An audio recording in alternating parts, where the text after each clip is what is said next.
are wolves, God will bring them too on his way. शैतान, भूत प्रेत आपकी आज्ञा मानेगा। परमेश्वर अपने सामर्थ्य से ऐसा करेंगे। आप सभी लोग सांप को दूध पिलाते हैं, लेकिन and I extinguish the burning lamp of the devil। देखने के लिए आपका शुक्रिया।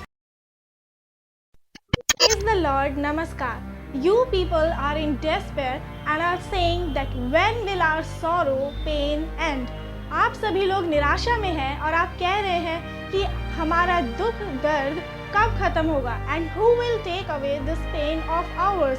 और ये हमारे इस दुख को कौन दूर करेगा? So in this video I'll tell you that the one you fear will become your friend. Your enemy will be your friend. तो इस वीडियो में मैं आपको बताऊंगी कि जिससे आप डरते हैं वो आपका दोस्त बनेगा और आपके शत्रु, आपके दुश्मन आपके दोस्त बनेंगे। Ghost, Satan will not harm you but will obey you।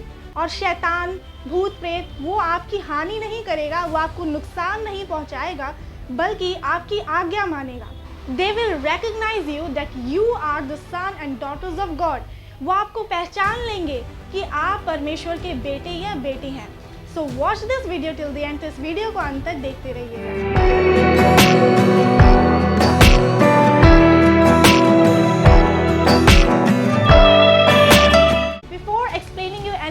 I want you to read this Bible verse। इससे पहले कि मैं आप लोगों को कुछ समझाऊं, मैं चाहती हूँ कि आप ये वचन पढ़ें। आइज़ाया 65 वर्स 25, यशाया 65 अध्याय का 25। The wolf and the lamb will feed together, and the lion will eat straw like the ox, and the dust will be the serpent's food. They will neither harm nor destroy on all my holy mountain, says the Lord।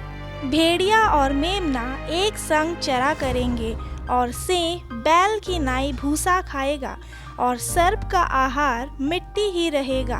मेरे सारे पवित्र पर्वत पर ना तो कोई किसी को दुख देगा और ना कोई किसी की हानि करेगा। यहोवा का यही वचन है। तो as you have read this verse, तो जैसे कि आपने ये वचन पढ़ा, The wolf and the lamb will feed together। भेड़िया और मेमना एक संग चरा करेंगे। Can a wolf or a lamb ever feed together? क्या कभी भेड़िया और मेमना एक साथ चर सकते हैं? If this happens, then the wolf will eat the lamb। अगर ऐसा होगा तो भेड़िया मेमना को खा जाएगा।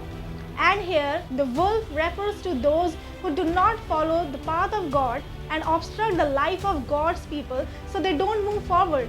और यहाँ पर भेड़िए का मतलब है वो लोग जो परमेश्वर के रास्ते पर नहीं चलते हैं, और जो लोग परमेश्वर के रास्ते पर चलते हैं ऐसे लोगों के जीवन में वो रुकावट डालते हैं ताकि वो आगे परमेश्वर के रास्ते पर ना चल सके। And here lamb refers to those who walk on the path of God and are God's disciples. और यहाँ पर मेमना का मतलब है वो लोग जो परमेश्वर के रास्ते पर चलते हैं, परमेश्वर के चेले होते हैं। So the word of God says that together they will rise and sit, eat and drink। तो परमेश्वर का वचन कहता है कि वो एक साथ उठेंगे, बैठेंगे और खाएंगे पिएंगे।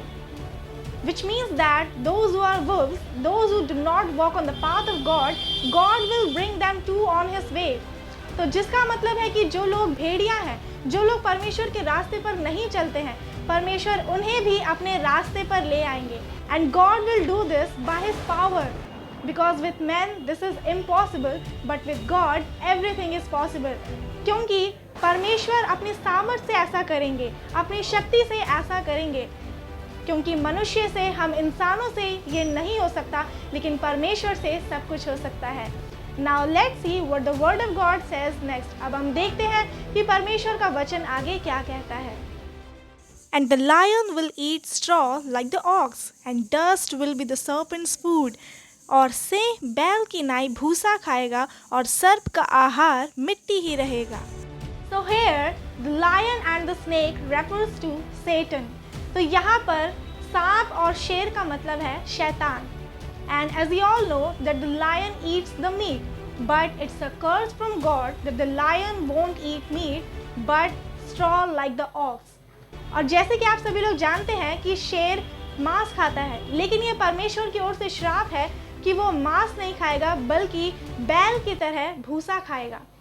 It's a curse from God, ये परमेश्वर की ओर से श्राप है। And you all feed milk to the snake, but it's a curse from God that the snake will eat the dust. और आप सभी लोग सांप को दूध पिलाते हैं, लेकिन ये परमेश्वर की ओर से श्राप है कि सांप दूध नहीं बल्कि मिट्टी खाएगा।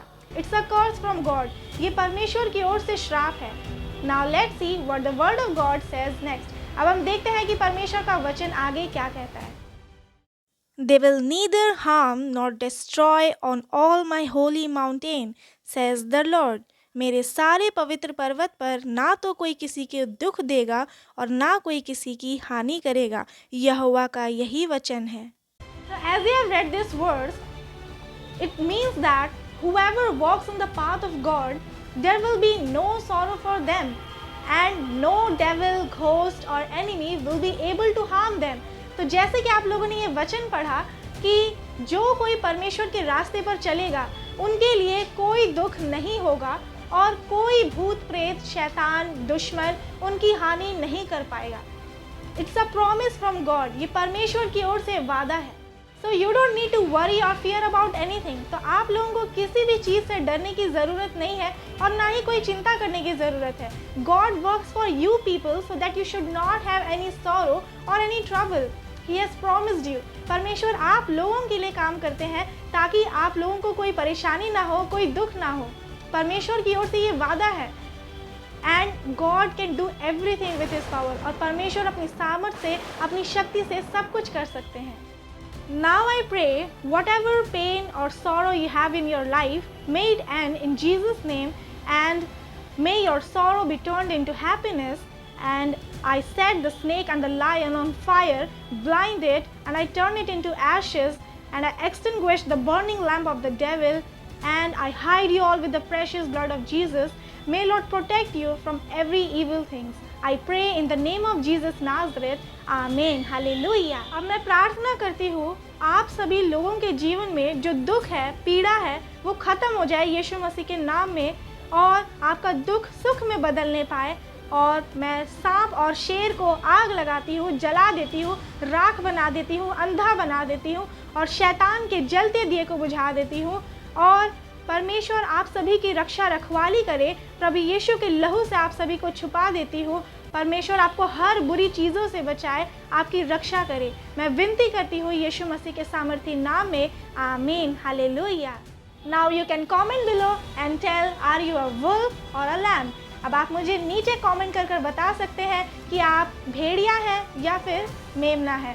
Thank you for watching. देखने के लिए आपका शुक्रिया। God bless you all. परमेश्वर आप सभी को आशीष दे।